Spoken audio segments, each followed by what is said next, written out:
এখনও স্বাভাবিক রূপে ফিরতে পারেনি দেশের ভোগ্যপণ্যের বড় পাইকারি বাজার খাতুনগঞ্জ। দেশের কারফিউ পুরোপুরি শিথিল না থাকায় দূর দূরান্ত থেকে ক্রেতা আসতে পারছেন না বাজারে,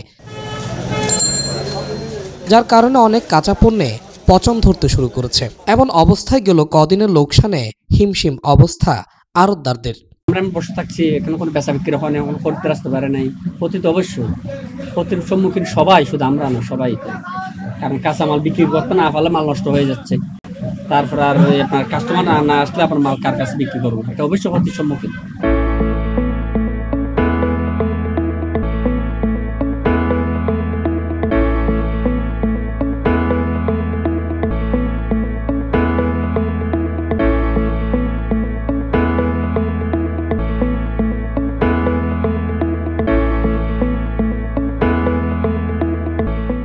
ইন্টারনেট হঠাৎ করে বন্ধ হয়ে যাওয়ার থেকে ব্যাংকিং লেনদেন না থাকলে তো খাতুনগঞ্জের ব্যবসা একদম জিরো।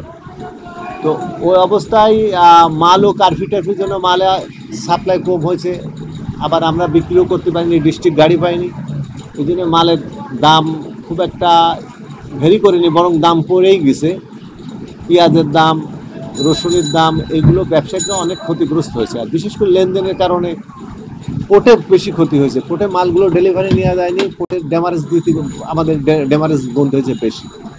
আবার যারা মাল কিনে নিয়ে আসছিল পোর্ট থেকে, ওই ইন্ডিয়ান মাল যেগুলো পোর্ট থেকে আনছিল, ওই মালের দাম 4-5 টাকা করে কমে গেছে। অনেক পণ্য ইতিমধ্যে পচে যাওয়ায় গেল কদিনের তুলনায় কমেছে অনেক ভোগ্যপণ্যের দাম। বর্তমানে এই বাজারে পেঁয়াজ বিক্রি হচ্ছে 80 থেকে 90 টাকায়, যা আগের তুলনায় কমেছে 5 থেকে 6 টাকা পর্যন্ত।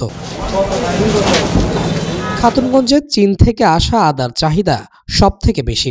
গেল কয়েক সপ্তাহ থেকে স্বাভাবিক আদার বাজার। চীন থেকে আসা আদা বিক্রি হচ্ছে 235 থেকে 240 টাকায়। নাজুক পরিস্থিতির কারণে পর্যাপ্ত দাম দিয়ে কিনেও ন্যায্য দাম পাচ্ছেন না ব্যবসায়ীরা।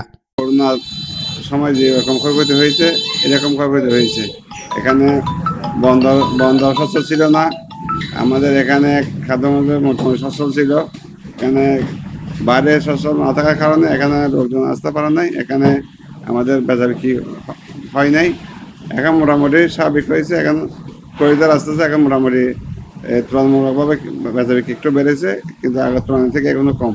গ্যাসের পরিস্থিতি খারাপ ছিল, বুঝলেন না, বেচা কিনে হয়। আমরা দোকান খুলছি, যতটুকু ওই কার্ফিউ ছিল না ততটুকু খুলছি, তখন বেচা কিনে হয়। আমাদের এগুলো তো কাঁচা মাল, অনেক মাল মানে অনেক কম দামে বিক্রি করতে হয়েছে। এখন মালগুলি রয়ে গেছে, আমরা বিক্রি করতে পারি, কিন্তু আমরা প্রচুর লোকসানের মধ্যে আছি।